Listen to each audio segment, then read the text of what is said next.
Waxaanu sheekadaasi way jirtay waxaan iga sheekeynay dhalinyaro ah sidoo ii sheegay waxa isbarteen inanta isbarteen wuxuu ahaa inan uu aad u jecel yahay aadna u ixtiraamo xiriir wacan baa dhexoolaa markii ay muddo wada xiriirayeen ayaa waqtiga iyo waayaha noloshu oo xiriirkoodii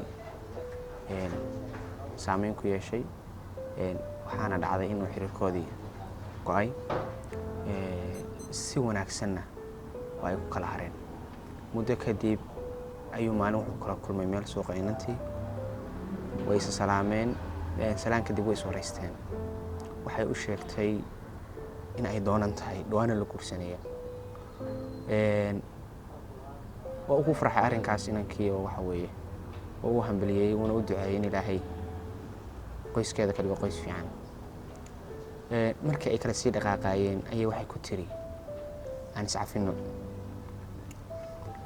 marka inanka kelmadda aan iscafino ayaa saameyn ku reebtay sababta ay u reebtayna ma aha kelmad xun markii horeba inanku xumaan umuusan hayn inanta wanaag iyo sharaf buu hay marka tixda tani waa tix aan inantii kula hadlayno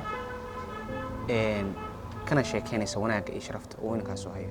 markaynu xiriir lahayn sidaan kuu xeerin jiray ayaan xaashee haddana xaq dhowradi kuu haya markaynu xiriir lahayn gob xulasaad iigu ayd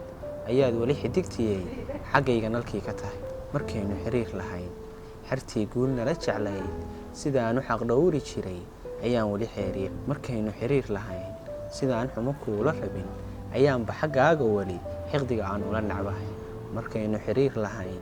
xaasidka guusheena necab sidaan xujo ugu ahaa ayaanba xifaaliya intaan noloshii xanimin dareenkuna uu xasgelin sidaad u ahayd xulwacan xiskaana dhilaawika ma tihid ruuxaan xagnaba xumaan uga quuri karo ma tihid ruuxaan xiqdiyo xasarad u horseedi karo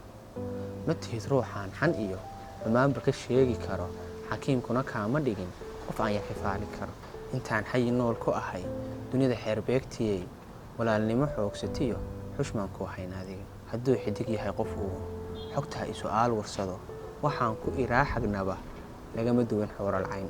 kolkaan rabo xaawaley ammaan yar in aan u xulo xishoodka qoftaydii hore xoogaa baad uga eg tahay ayaan xaashee dhahaa